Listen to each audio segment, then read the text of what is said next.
Hello बच्चों, welcome to Brain Builders coaching. मैं सचिन फिर से आप लोगों के लिए हाइट्स एंड डिस्टेंस का लेक्चर 5 लेकर आया हूं, जिसको हम ट्रिग्नोमेट्रीज में कवर करते हैं। तो ये है क्या, अपना चैप्टर का नेम है actually some applications of the trigonometry, और ये अपना लेक्चर 5 रहेगा, जिसमें मैं बिल्कुल टॉप लेवल के क्वेश्चंस को कवर करूंगा जो आपके लिए बहुत इंपॉर्टेंट होंगे एग्जाम्स के पर्पज से भी और आपके कॉन्सेप्ट के भी पर्पज से बहुत इंपॉर्टेंट हो जाएंगे। रीजन क्या है? क्योंकि यही आपका अपना लास्ट लेक्चर रहेगा, और यदि ये चीज आज आपने कवर कर ली तो समझिए इसी से बेस्ड क्वेश्चंस आपको कॉम्पिटिशन्स में भी मिल जाते हैं। तो ये लेक्चर आप लोगों के लिए कहीं ना कहीं बहुत इंपॉर्टेंट है। चले देखते हैं। सिंपल सा क्वेश्चन है और क्वेश्चन में लिखा हुआ है, क्वेश्चंस को थोड़ा सा ध्यान से समझिएगा। लिखा है क्या? लिखा है the angle of the elevation of a cloud from a point 60 metre above a lake is 30 degree and the angle of the depression of the reflection of cloud is lake is 60 degree। आप ऊपर देखते हैं तो 30 degree, नीचे देखते हैं तो कितना है 60 degree. Find the height of the cloud from the lake surface. Lake की सरफेस से क्लाउड की हाइट है क्या, ये आपको फाइंड आउट करनी है। तो क्वेश्चंस को आपने इतना जब समझा तो आपको यहां से समझ में आएगा आगे क्या आपको करना है। जैसे आपने इस क्वेश्चन को देखा कि आपके पास एक, आप समझ लीजिएगा आप यहां पर एक एज एन मैन है, ये आपको पर्सन दिख रहा है ना। किसी को ना दिख रहा हो तो मैं आपको बता दूं ये एक पर्सन है, और वो आप कंसीडर कीजिए आप खुद ही हैं। ठीक है, आप यहां से देखते हैं। अब यहां से मैंने जब क्लाउड को देखा तो मेरा एंगल क्या होगा, समझ रहे हैं ना। यहां से एंगल क्या हो, ये ऑब्जर्वर है, आपने खुद को कंसीडर किया कि आप ही ऑब्जर्वर हैं। आगे बताया गया है इस ऑब्जर्वर ने जब height of the person is neglected, क्यों? क्योंकि पर्सन की हाइट के बारे में कुछ नहीं बताया गया। आपके माइंड में ऐसा थॉट ना आए बड़ा बच्चा होता तो एंगल में चेंजेस आते, एक्चुअली ये चेंजेस आते बट गिवन ही नहीं है, तो हम उस चीज को निग्लेक्ट करेंगे। हम सिर्फ आई से कंसीडर करेंगे दिस वन और आई से कंसीडर करेंगे दिस वन। ठीक है, इस वजह से उस पर्सन को कंसीडर ही नहीं किया जाएगा।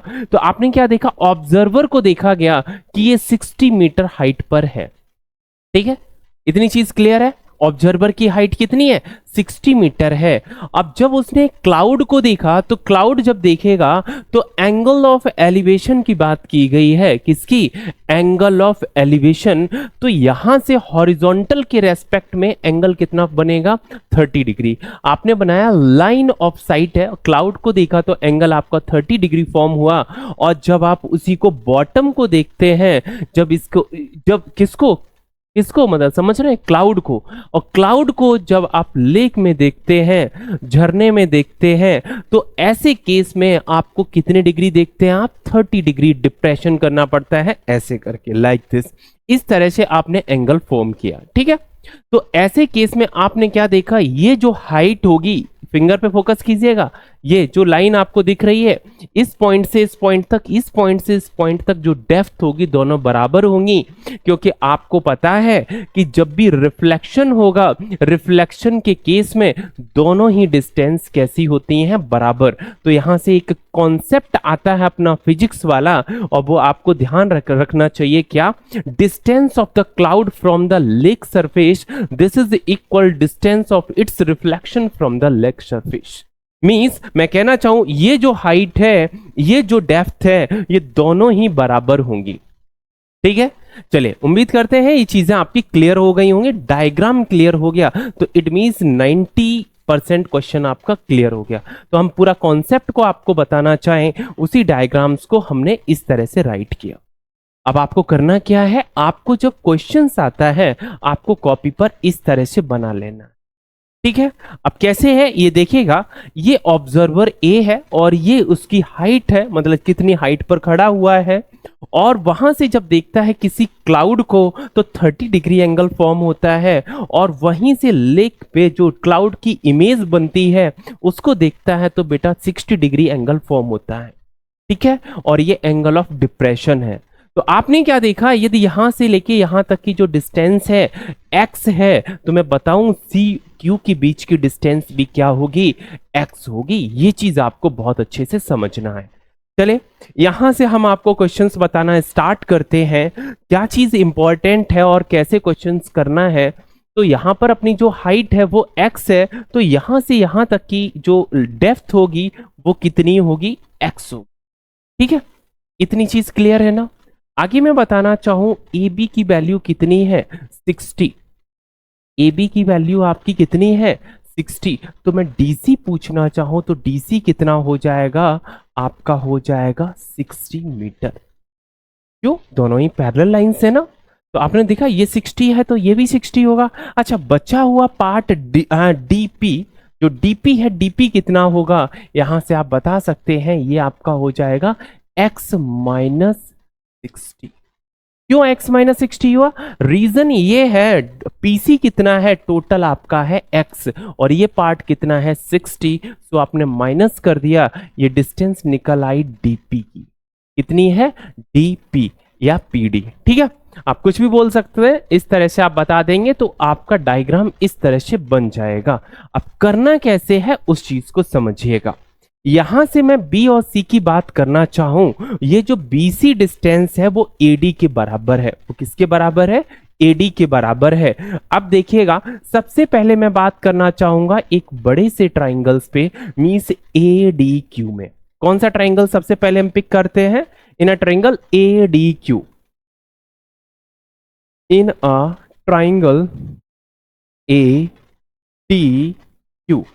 एडीक्यू में आपने क्या देखा, एडीक्यू में आपने देखा कि जी देखिए परपेंडिकुलर के बारे में आपको नॉलेज है और एडी दोनों के बराबर है, मतलब यहीं से क्वेश्चंस पॉसिबल है। यहां पर हाइपोटेन्यूज का कोई भी रोल नहीं है, तो वहां से आपको क्वेश्चंस नहीं लगाना है। मींस आपको अप्लाई क्या करना होगा, आपको अप्लाई करना होगा 1060 और 1060 ADQ ट्रायंगल्स के अकॉर्डिंग ये क्या होगा, ये आपका परपेंडिकुलर है और परपेंडिकुलर कितना है, यहां से यहां तक डिस्टेंस x है और ये कितनी है 60।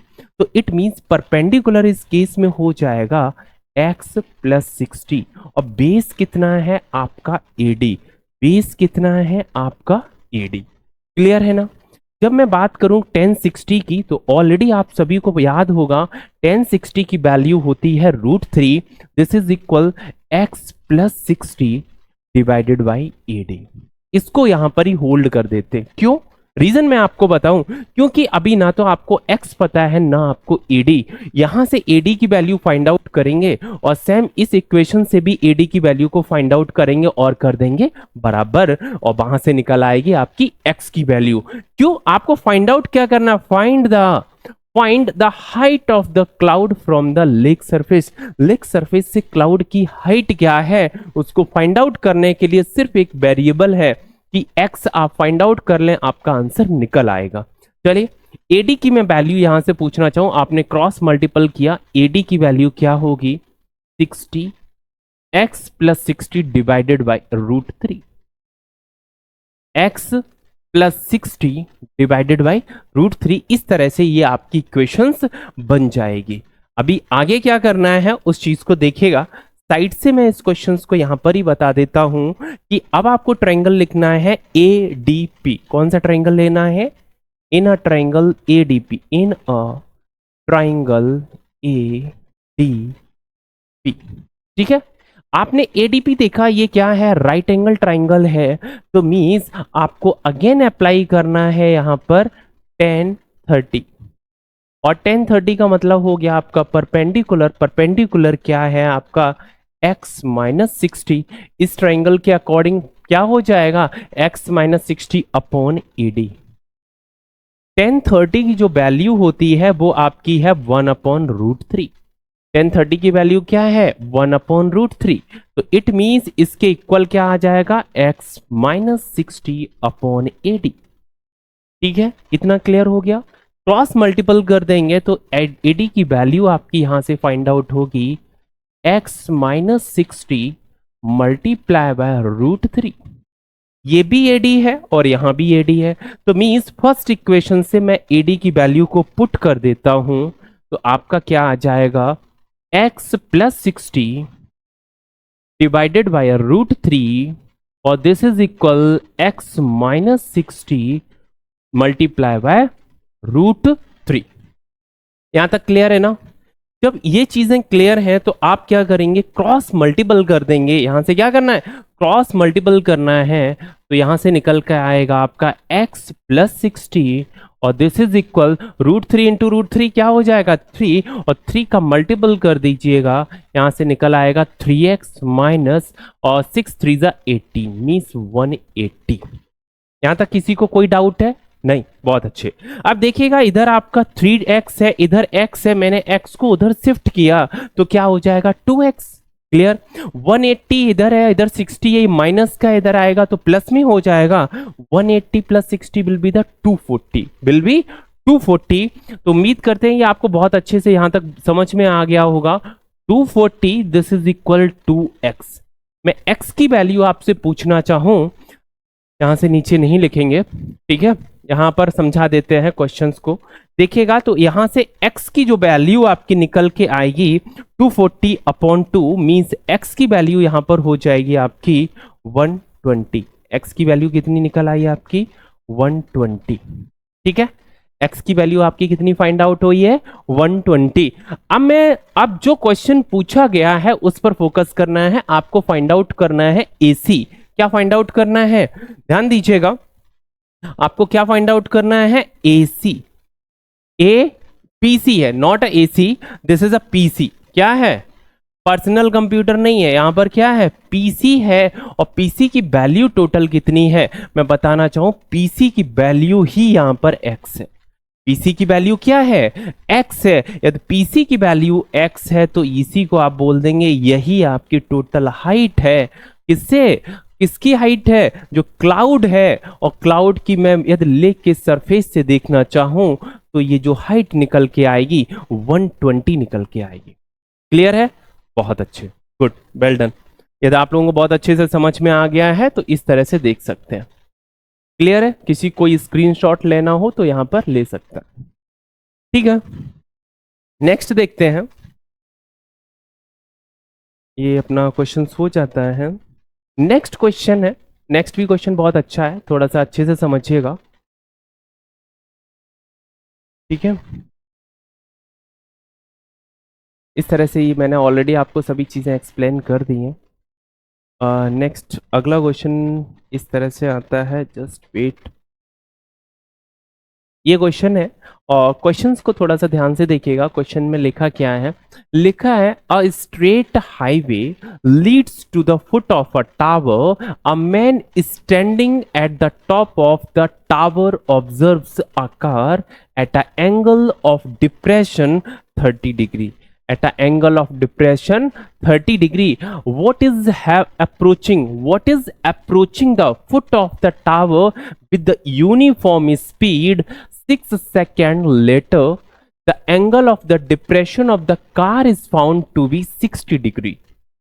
Angle of the depression will be 60 degree. Next लिखा, find the time taken by the car to reach the foot of the tower from this point.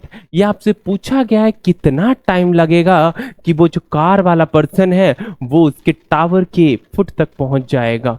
ठीक है, तो अब आपने क्या देखा, इस चीज को थोड़ा सा समझिएगा। पहले मैं डायग्राम्स के थ्रू आपको ये चीजें क्लियर बता दूं, फिर आप क्वेश्चंस करना है। तो आपने क्या देखा, एक बिल्डिंग है, एक स्ट्रेट हाईवे है, leads to the foot of the tower. एक टावर पे एक कोई ऑब्जर्वर है और ऑब्जर्वर क्या ऑब्जर्व करता है कि उसके पास कोई एक कार आ रही है। उसके पास क्या है, एक कार आती है और कार किस स्पीड से आती है ये आपको फाइंड आउट करना होगा कि वो टाइम कितना लेगी। और पूछा है फाइंड द टाइम टेकन, जब स्पीड पता होगी तभी तो आप निकाल पाएंगे कि टाइम कितना लगेगा।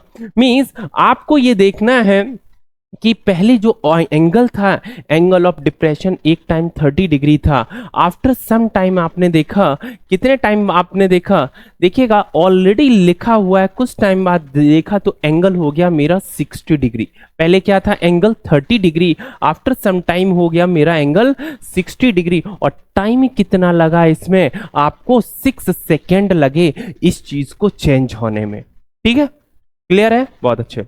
आगे आपसे पूछा गया बताइए कितने टाइम में ये कार यहां तक आ जाएगी, मतलब इस ऑब्जर्वर के बिल्कुल पॉइंट पर आ जाएगी, इस पे बॉटम पर आ जाएगी। ठीक है, ये आपसे क्वेश्चन पूछा गया। उम्मीद करते हैं डायग्राम्स के थ्रू आपको क्वेश्चन तो बहुत अच्छे से समझ में आ गया होगा। अब हम बताना चाहेंगे इस क्वेश्चंस में क्या क्या चीजें इंपॉर्टेंट हैं, और साथ ही साथ बताया गया है ये एंगल्स किस टाइप के हैं, कोई मतलब नहीं, ज्यादा आपको उस पर फोकस नहीं करना है। और एंगल दोनों ही मुझे दिए गए। अब मैं पूछूं ये 30 डिग्री है, ये एंगल कितना है, दिया गया है ना 60 डिग्री। ये क्या है, एंगल 60 है। क्यों? क्योंकि ये एंगल इस एंगल क्या है, ऑल्टरनेट एंगल है। ये 60 यदि यहां तक है तो ये एंगल कितना हो जाएगा आपका 60 डिग्री हो जाएगा। ये जो ग्रीन पार्ट है वो कितना हो जाएगा 60 हो जाएगा। ये ऑल्टरनेट एंगल्स है, इस वजह से आप बोल सकते हैं। क्लियर है? तो यहां पर एक मेरा फॉर्मूला यूज होगा, time this is equal distance upon speed. अब आपको करना कैसे है वो चीज समझिए। पहले तो मैंने एक थीम बना दी, क्वेश्चंस को एक्सप्लेन कर दिया, आप लोगों को बहुत अच्छे से चीजें क्लियर हो गई होंगी। अब आपको कॉपी पर नोट डाउन कैसे करना है या राइट कैसे करना है वो समझना है। तो देखिएगा, अपना क्वेश्चन ऑलरेडी लिखा है और आपको क्वेश्चन एक्सप्लेन किया, इस तरह से आपने डायग्राम फॉर्म किया। यहां से यहां तक की डिस्टेंस तो मुझे पता नहीं, कहां से, यहां से सी से डी तक की आपको क्या डिस्टेंस के बारे में कोई नॉलेज है? नहीं। तो इट मींस मैं डिस्टेंस की बात करूं, एसी के बारे में कोई नॉलेज है? नहीं। मैं पूछूं सीडी डिस्टेंस के बारे में आपको कोई नॉलेज है? नहीं। तो आपने, हाँ क्वेश्चन आगे बढ़ गया क्या, जस्ट वेट। ठीक है, इतना ही क्वेश्चन है, इस पर फोकस कीजिएगा। अब मैं पूछूं जो एसी है, आपको देखना क्या, एसी डिस्टेंस को फाइंड आउट करना है। और कैसे फाइंड आउट करेंगे मैं आपको बताना चाहूं। यहां से लेके यहां तक के टाइम के बारे में आपको ऑलरेडी बताया गया है, 6 सेकेंड लगते हैं।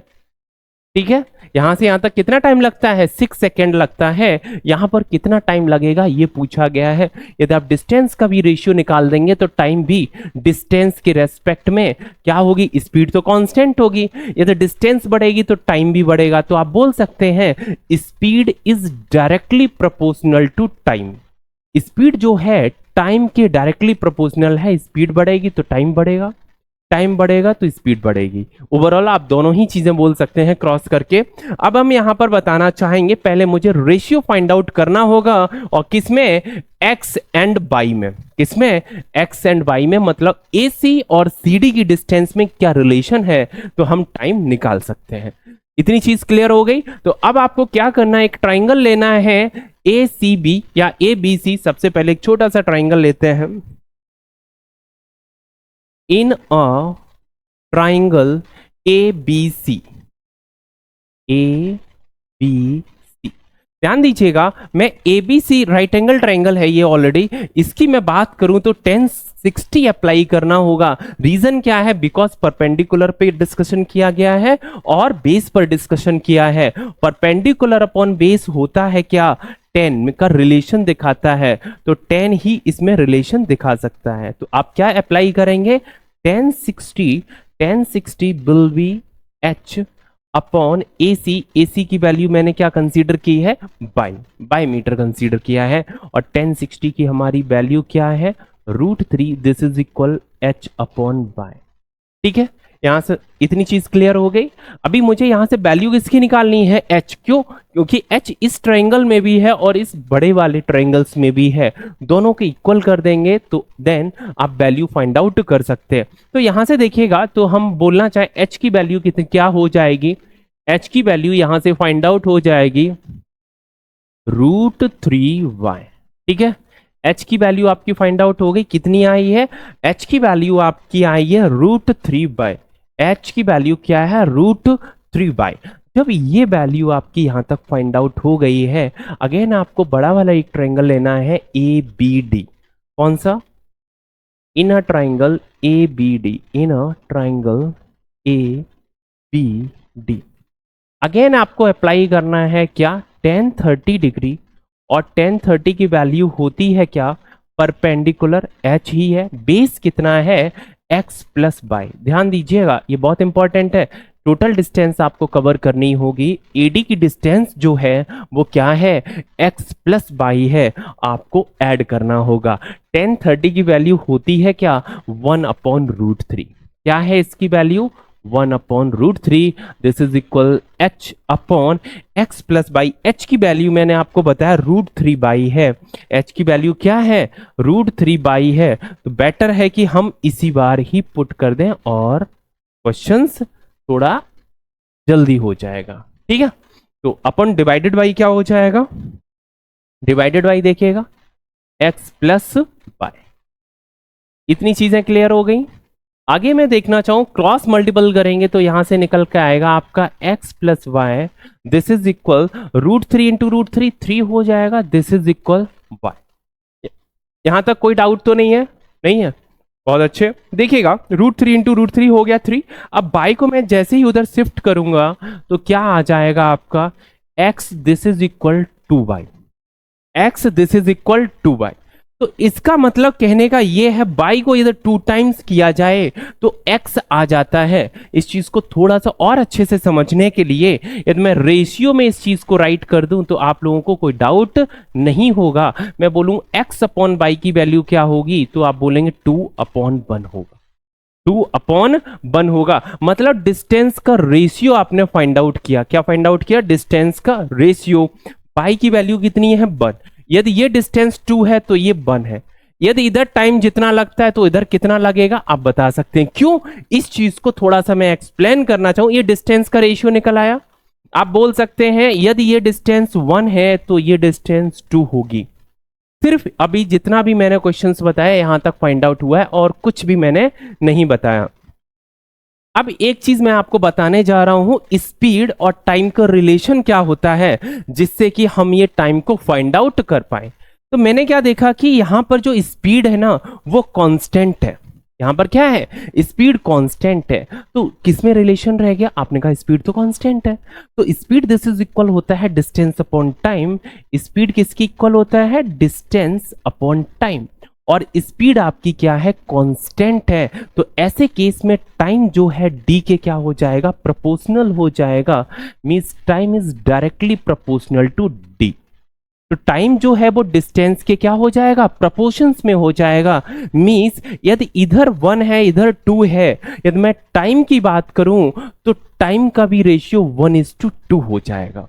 यहां से हम बोल सकते हैं कि जो टाइमिंग का रेशियो होगा T1:T2 वो भी हमारा 1:2 आ जाए। क्लियर है, यहां तक कोई डाउट तो नहीं आ रहा।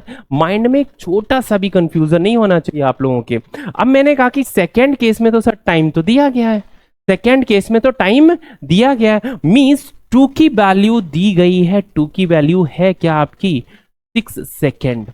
और आपसे देखिए 2 की सेकेंड की वैल्यू तो गिवन है कितना, 6 सेकेंड। किसी बच्चे को ना दिख रहा हो ये क्या लिखा है मैंने 6 सेकेंड, यहां क्वेश्चन मार्क है, ये क्या है अपना क्वेश्चन मार्क है। तो आप क्या बोल सकते हैं 1 की वैल्यू क्या आ जाएगी 3 सेकेंड। 1 की वैल्यू यहां पर क्या फाइंड आउट हो जाएगी 3 सेकेंड। बस इतना क्वेश्चन है। उम्मीद करते हैं बहुत अच्छे से समझ में आया होगा। आया है कि गर्दन हिला रहे हैं बस, अच्छा आ गया, बहुत अच्छे। ठीक है, आगे देखते हैं, अगला क्वेश्चन देखते हैं।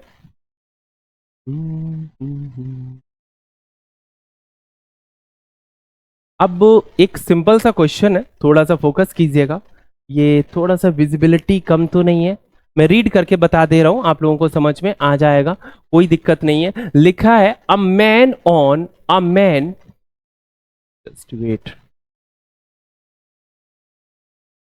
लिखा है a man on cliff observes a boat at an angle of depression 30 degree which is sailing towards the point of the shore immediately beneath him.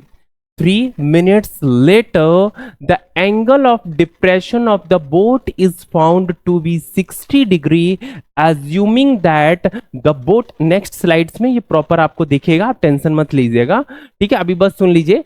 sails at a uniform speed, determine how much more time it will take to reach the shore।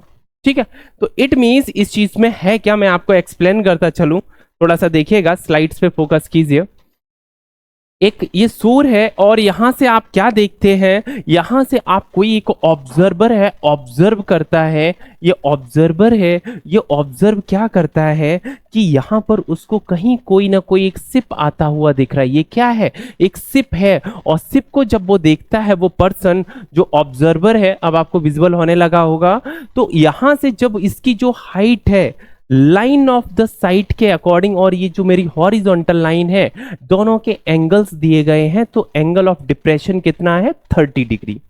Means normal आप समझिए, आप किसी पहाड़ पर खड़े हुए हैं और दूर से किसी सिप को आते हुए अपनी तरफ देखते हैं, तो एंगल ऑफ डिप्रेशन ऐसे केस में आपका 30 डिग्री है। बस इतना क्वेश्चन अभी तक कंप्लीट हुआ। ठीक है, सेकेंड केस में बताया, वो जो सिप है, सिप आना स्टार्ट किया, ये देखिए आ रहा है ना, तो ये जब सिप आपकी तरफ आ रहा है तो आपका एंगल ऑफ डिप्रेशन क्या है, 30 डिग्री के बाद 60 डिग्री हो गया। जैसे अभी मैंने टाइम वाला क्वेश्चंस बताया उसी पर बेस्ड है। बिल्कुल पहले 30 डिग्री था, अब एंगल कितना हो गया, 60 डिग्री हुआ। और ऐसे केस में आगे आपसे पूछा गया कि अब वो जो सिप है आपके जहां पर आप खड़े हुए हैं जस्ट उसके बॉटम पर आ जाए तो कितना टाइम लगेगा, इसके बारे में पूछा है। क्या पूछा है, assuming that the boat sails at uniform speed, जो सेल है, बोट एक यूनिफॉर्म स्पीड से आती है, तो determine how much more time it will take to reach the shore, तो कितना ज्यादा टाइम लगेगी वहां तक पहुंचने में जहां आप खड़े हैं उसी के जस्ट बॉटम पर। ठीक है, समझ में आया। तो देखेंगे आप क्वेश्चंस को करना कैसे है। उम्मीद करते हैं डायग्राम बहुत अच्छे से आपको समझ में आ गया होगा, केस आपको समझ में आ गया कि पहले सिप यहां पर था, अब आपका सिप यहां पर है, और दोनों ही केस में ये 30 डिग्री है तो ये भी 30 होगा। क्यों, एंगल ऑल्टरनेट एंगल, इसको क्या बोलेंगे आप, ऑल्टरनेट एंगल। ये 60 है तो यहां पर एंगल कितना बनेगा, 60 डिग्री बनेगा। ये दोनों ही एंगल्स कैसे हैं, ऑल्टरनेट एंगल है, जो आपको येलो पार्ट में विजिबल हो रहे होंगे। ठीक है, चले, जहां तक इतनी चीजें जब आपकी क्लियर हो जाती हैं तो आगे हम बताना चाहें इसको आपको करना कैसे है, वो चीज इंपॉर्टेंट है। ठीक है, अभी तक जो मैंने बताया वो सिर्फ क्वेश्चंस को एक्सप्लेन किया है। ठीक है, अब आपको करना क्या है, इस तरह से डायग्राम्स बनाना है। और ये ए क्या है, यहां पर एक ऑब्जर्वर है, ऑब्जर्व करता है कि सिर्फ पहले यहां पर है, फिर थोड़ी देर बाद 30 डिग्री पर आ जाता है, तो आपको देखना है कितने टाइम का डिफरेंस आता है। ठीक है, तो क्या लिखा है, a man on a cliff, total question समझ में आ गया। तो अब आपको फाइंड आउट क्या करना है, यहां से आपके माइंड में एक थॉट आया होगा कि बीसी और सीडी में एक रिलेशन निकालना है। बीसी और सीडी में आपको क्या निकालना है, एक रिलेशन निकालना है कि है क्या। ठीक है, बीसी, तो पहले मैं सी और डी की बात करना चाहूँ। एक फाइनल पोजीशन मैंने लिख दी, एक इनिशियल पोजीशन है। एंगल्स के बारे में मैंने आपको सभी बेटा बता दिया है। अब आगे की बात करते हैं, ये 30 है तो ये भी 30 होगा, क्यों, अल्टरनेट एंगल है। ये 60 है तो ये भी 60 होगा, क्या है, अल्टरनेट एंगल्स है। आगे देखते हैं,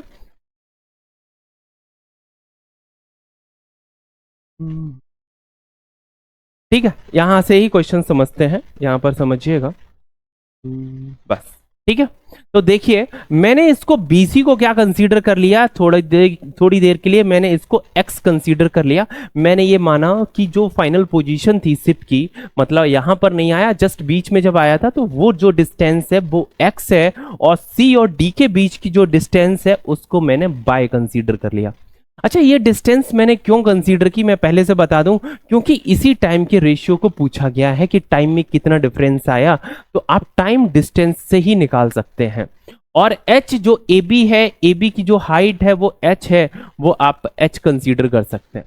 एंगल्स के अलावा इसमें कोई भी चीज दी नहीं गई, बट एक चीज गिवन है, 3 मिनट्स लेटर, 3 मिनट्स लेटर, तो 3 मिनट्स बाद क्या होता है, एंगल आपका 30 डिग्री से 60 डिग्री में चेंज हो जाता है।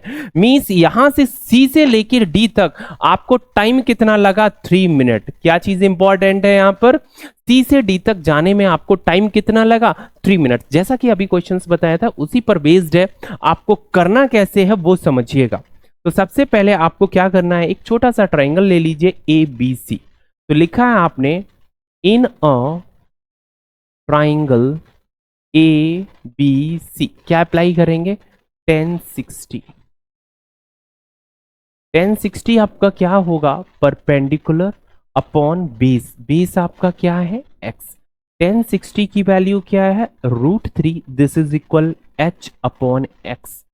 पॉइंट क्या करना है, पहले h, क्यों, क्योंकि दोनों ही इक्वेशंस में कॉमन है, कंपेयर कर लेंगे। ठीक है, क्रॉस मल्टीपल कीजिए, h की वैल्यू क्या आ गई आपकी, √3 इंटू एक्स। फर्स्ट इक्वेशन आपकी कंप्लीट हो गई। नेक्स्ट आपने क्या देखा, एक बड़ा सा ट्राइंगल है ए बी डी। कौन सा, in a triangle A B D. ये चीज लिखनी बहुत जरूरी है कि आप कहां पर ट्रिग्नोमेट्री का रेशियो अप्लाई करने जा रहे हैं, तो उससे पहले ये पहले आप क्लियर कर दें कि किस ट्रायंगल के बारे में आप डिस्कशन करने जा रहे हैं। तो यहां पर ये चीज क्लियर हो जाएगी, 1030 degree, this is equal, perpendicular आपका h है, यहां पर बेस क्या होगा आपका bd हो जाएगा, और bd बेस कितना है, x plus y. bd base कितना है आपका x प्लस वाई। 1030 की मैं बात करूं, वैल्यू क्या होती है, √3, this is equal h। h की वैल्यू तो हम फाइंड आउट कर चुके हैं, h की वैल्यू कितनी है, h की वैल्यू है √3x, √3x divided by x plus y. इतनी चीज क्लियर हो गई, बहुत अच्छे। क्रॉस मल्टीपल करना है, आपका टारगेट क्या है, सिर्फ x और y में रेशियो फाइंड आउट करना, किसी की वैल्यू फाइंड आउट करने की कोई जरूरत नहीं। ठीक है, तो आपने क्या देखा, क्रॉस मल्टीपल किया, क्रॉस मल्टीपल से क्या होगा, x plus y, this is equal √3 into √3, 3 हो जाएगा 3x, और 3 को उधर बाय को उधर भेजिएगा, बाय को मत भेजिए, x को भेजिए, 3x minus x will be the 2x। अब मैं पूछूं बाय अपॉन एक्स की वैल्यू क्या हो जाएगी, या x अपॉन बाई निकालिए, कंफ्यूज नहीं होंगे आप, तो बोल सकते हैं 1/2, this is equal x upon y. Means जो डिस्टेंस का रेशियो है वो आपका फाइंड आउट हो गया। यदि इधर वाला केस 1 है तो इधर वाला केस 2 होगा, डिस्टेंस रेशियो के अकॉर्डिंग फाइंड आउट हुआ है। और मैं ऑलरेडी अभी लास्ट क्वेश्चंस में आपको बताया हूं कि क्या जो आपकी डिस्टेंस है, distance is directly proportional to time. Distance किसके प्रोपोर्शनल है, टाइम के प्रोपोर्शनल है। कब, जब स्पीड आपकी यूनिफॉर्म होती है, बराबर होती है, लगातार, मतलब कोई चेंजेस नहीं होता है। ठीक है, तो अब आप बोल सकते हैं जो डिस्टेंस का रेशियो है वही आपका टाइम का भी रेशियो आना चाहिए। तो इट मींस हम यहां से बोल सकते हैं T1:T2 का जो रेशियो होगा वो 1:2 होगा। T1 T2 का रेशियो कितना होगा, 1:2 होगा। और T1 की मुझे टाइम के बारे में नॉलेज है नहीं, आपको फाइंड आउट करना है T2 को टाइम कितना लगा, 3 मिनट्स। आप यहां पर 3 पुट कर सकते हैं, इसकी वैल्यू हो जाएगी 1:2। ठीक है, आप आराम से इसको क्या कर दीजिए, सिंप्लीफाई कर दीजिए, यहां से निकल के आ जाएगा 2T1, this is equal 3, means T1 will be 3/2, T1 will be 3/2। 3/2 को आप बेटा बोल सकते हैं 1.5 मिनट, या 3/2 मिनट भी बोल सकते हैं, 1.5 minute, not a metre. M नहीं लिखा, एम मीटर मत समझ लीजिएगा, क्या लिखा है, 1.5 मिनट लगेगा उस शिप को वहां से यहां तक पॉइंट बी तक आने में। ठीक है, इतनी चीज क्लियर हो गई है। किसी को इसका स्क्रीनशॉट लेना हो आप लोग ले सकते हैं। ठीक है, क्लियर है, चलिए आगे बढ़ते हैं। नेक्स्ट क्वेश्चन है अपने पास, और नेक्स्ट क्वेश्चन भी बहुत अच्छे अच्छे क्वेश्चंस मैंने इस स्लाइड्स में लिए हैं, मतलब इस क्लास में लिए हैं, थोड़ा सा अच्छे से समझिएगा।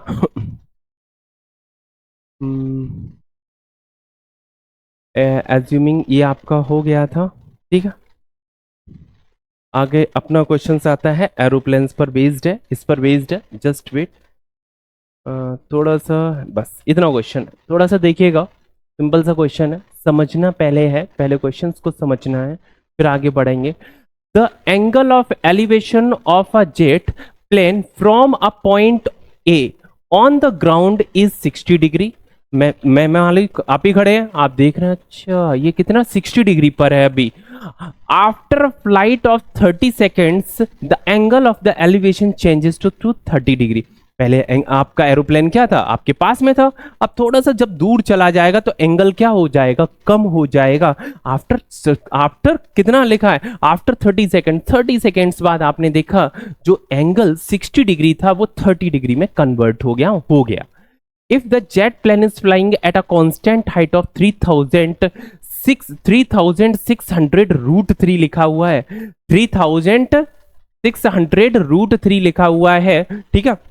ये चीज ध्यान दीजिएगा, 3600 रूट 3 मीटर इतनी इसकी हाइट दी गई है। Then find the speed of the jet, आपको स्पीड फाइंड आउट करनी है किसकी, जेट की, तब आपको स्पीड फाइंड आउट करनी है। देखिएगा अब थोड़ा सा डायग्राम्स के अकॉर्डिंग आपको एक्सप्लेन करना चाहेंगे।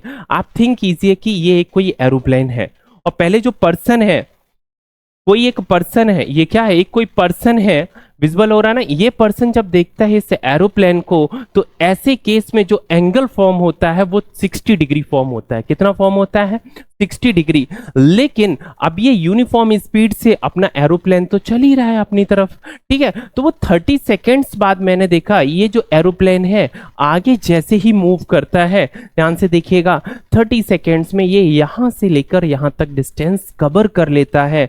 तो यहां पर जो एंगल है वो अब 60 ना होकर अब 30 डिग्री हो जाता है। जो एंगल ऑफ एलिवेशन है वो 60 ना होकर 30 डिग्री हो जाता है। और इसकी जो हाइट है, ये क्या है, एकदम परफेक्ट, दोनों ही लाइंस आपस में एक दूसरे के पैरेलल हैं। ऐसा नहीं एरोप्लेन ऐसे ऐसे ऐसे चल रहा है, ऐसा कुछ नहीं, एकदम समझिए बिल्कुल पैरेलल चल रहा है, ठीक है। और ये जो हाइट है वो कितनी है, 3600 रूट 3, ठीक है। ये जो हाइट है यहां पर हो या यहां पर हो, दोनों ही जगह बराबर है। तो उम्मीद करते हैं डायग्राम्स के अकॉर्डिंग ये चीजें आपको बहुत अच्छे से समझ में आ गई होंगी। अब क्वेश्चंस को थोड़ा सा एक्सप्लेन करते हैं, ठीक है। तो स्पीड तो आप लोगों को पता ही है क्या होता है, डिस्टेंस अपॉन टाइम। आपको करना कैसे है, अब उस चीज पर हमें बात करनी है। तो यहां पर देखिएगा, क्वेश्चंस को थोड़ा सा ध्यान से समझिएगा। मैं बात करूं, ये बेटा लिखा है रूट 3, ठीक है, मीटर। अब आपने क्या देखा कि क्या क्या चीजें हैं, एक मिनट, ये चीजें पहले से नहीं दी गई थी, ये गलत लिख दिया, थोड़ा आगे पीछे स्लाइड्स में लिख दिया गया है। सिर्फ आपको हाइट दी गई है, ठीक है, इतना क्वेश्चन से क्लियर है ना। तो आपने क्या देखा कि यहां से लेके ये जो हाइट है वो आपको दी गई है, यहां से लेके यहां पर जो हाइट है वो आपको दी गई है। और हाइट क्यों दी गई है आपको पता है, क्योंकि लिखा है कि जो आपकी एरोप्लेन की हाइट है वो 3600 रूट 3 मीटर है। अब ऐसे केस में आपको क्या करना है, एक बार ये छोटे से ट्राइंगल्स को लेना है और दूसरी बार एक बड़ा सा ट्राइंगल है ए आर क्यू को पिक करना है। दोनों ही ट्राइंगल्स को सॉल्व करेंगे और आप मिड की डिस्टेंस को फाइंड आउट कर सकते हैं। क्यों, क्योंकि आपको फाइंड आउट करना है speed of the jet plane, और जेट प्लेन की स्पीड को फाइंड आउट करने के लिए आपको डिस्टेंस निकालना होगा। टाइम तो पहले से ही गिवन है, ठीक है, टाइम तो पहले से ही गिवन है, ठीक है। तो थोड़ा सा, एक मिनट, कुछ एक एक मिनट रुकिएगा, स्लाइड्स आगे पीछे हो गई हैं, नहीं ऐसा कुछ भी नहीं है, क्लियर है ना। मीन्स ये एक्चुअली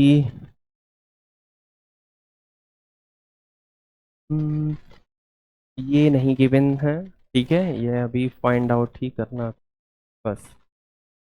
देखिएगा, तो मैंने मैंने क्या बताया, तो सबसे पहले आपको अप्लाई करना है ट्रायंगल ए एस पी।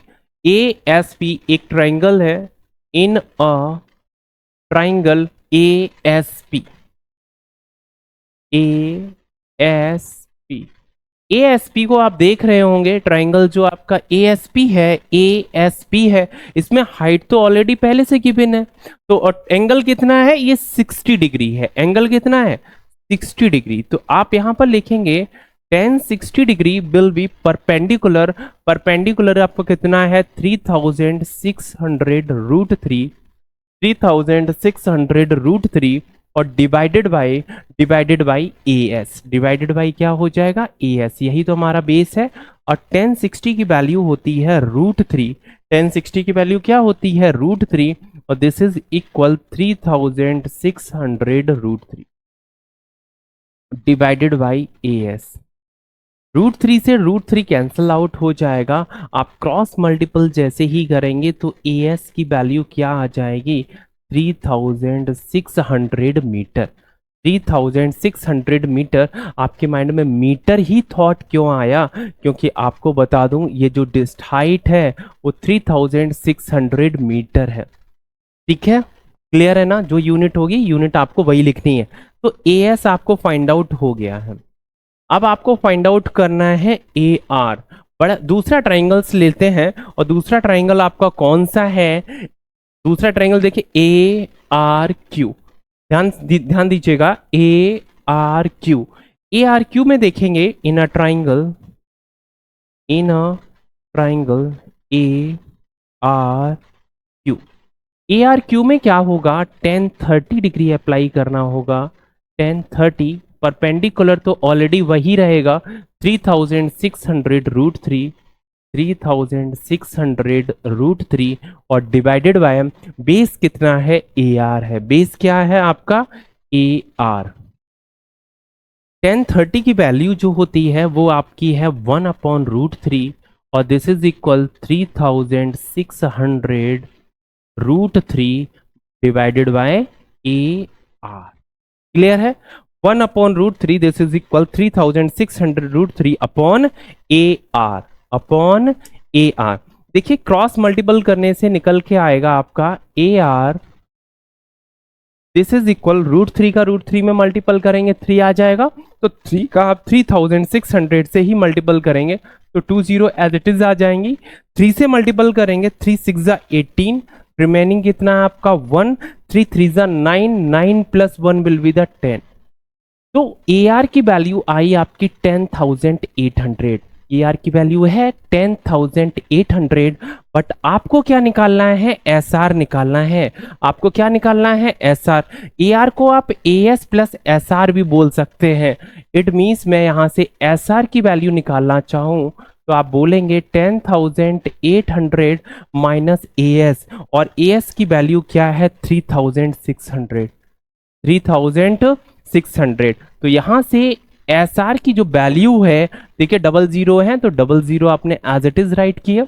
8 से आपने 6 को माइनस किया 2, और 10 minus 3 will be the 7। Means S R जो फाइंड आउट हुआ है वो आपका कितना है, 7200 मीटर। एस आर क्या आया है, 7200 मीटर। एस आर की आपको डिस्टेंस पता चल गई, एस आर है कितना, और आपको टाइम पहले से ही बताया गया है। टाइम कितना लगा था आपको बताया 30 सेकेंड्स लगा था। जब एरोप्लेन इधर से पी से लेके क्यू तक गया तो उसको टाइम कितना लगा, 30 सेकेंड्स। इट मीन्स अब मुझसे क्या पूछा गया है बेटा, स्पीड। और स्पीड होता है क्या, डिस्टेंस अपॉन टाइम। स्पीड क्या है, डिस्टेंस अपॉन टाइम। डिस्टेंस कितनी है, डिस्टेंस जो कवर की है वो 7200 मीटर कवर की है। कितने टाइम में, 30 सेकेंड्स में। तो 30 से मैंने इसको कर दिया डिवाइड। ठीक है, तो देखिएगा 3 2 6, 3 4 12, 0 एज इट इज लिख सकते हैं। आप लिख सकते हैं 240 मीटर पर सेकेंड, 240 मीटर पर सेकेंड। अब आपके माइंड में एक जरूर थॉट आएगा, क्या मैं इसको मीटर पर सेकेंड के अलावा कहीं किलोमीटर पर आवर में ऑप्शंस दिए हो तो ज्यादा बेटर रहेगा कि आप किलोमीटर पर आवर में इसका आंसर फाइंड आउट कर लें। तो ऑलरेडी मैंने आपको बेटा सिखाया है, मीटर पर सेकेंड को किलोमीटर पर आवर में चेंज करने के लिए आप 8/5 से मल्टीपल कर सकते हैं। किससे, 8/5 से मल्टीपल कर सकते हैं। सिंप्लीफाई कर लेते हैं, इससे इसको कैंसिल आउट किया तो कितनी बार जाएगा, 48। ठीक है, 48 इंटू 18 कितना आ गया आपका, 48 इंटू 18। अब 48 इंटू 18 को आप कैसे करेंगे, मल्टीपल्स कर लीजिएगा बस। 18 8 जा 144, रिमेनिंग कितना आपका 14। 18 4 जा 72, 72 प्लस 14 विल बी द 86। तो आप यहां से बोल सकते हैं 864 kilometre per hour. Kilometre per hour में कितनी आ गई, 864 किलोमीटर पर आवर। इस तरह से आपकी डिस्टेंस फाइंड आउट हो गई। ठीक है, तो उम्मीद करते हैं यहां तक किसी को कोई डाउट नहीं आया होगा। किसी कोई डाउट है क्लास में अभी? नहीं है? बहुत अच्छे, गुड। तो ये चीजें क्लियर हो गई। आगे देखते हैं। सिंपल सा क्वेश्चन है। जब जी ये सिंपल सा क्वेश्चन है तो आगे तो देखना तो पड़ेगा ना, दूसरा क्वेश्चन भी तो आपको कवर करना है। दूसरा क्वेश्चन देखते हैं। दूसरा क्वेश्चन तो है नहीं, और यहाँ पर अपना लेक्चर जो है वो कंप्लीट हो जाता है। फिर मिलते हैं नेक्स्ट क्लास में, और अब की बार कुछ दूसरा चैप्टर लेके आएंगे, धमाकेदार चैप्टर लेके आएंगे जो आपके एग्जाम्स के लिए बहुत ज़्यादा इंपॉर्टेंट है, जिसका वेटेज बहुत ज़्यादा है। लेकिन आपके माइंड में ये थॉट ज़रूर रहना चाहिए कि आपको वेटेज से ज़्यादा वर्क करना चाहिए कि सभी चैप्टर पे आपकी प्रॉपर कमांड हो, सभी चैप्टर्स पे आपकी प्रॉपर कमांड हो। उम्मीद करते हैं चीजें बहुत अच्छे से आप लोगों को समझ में आई होंगी। समझ में आई है? ठीक है, बहुत अच्छे।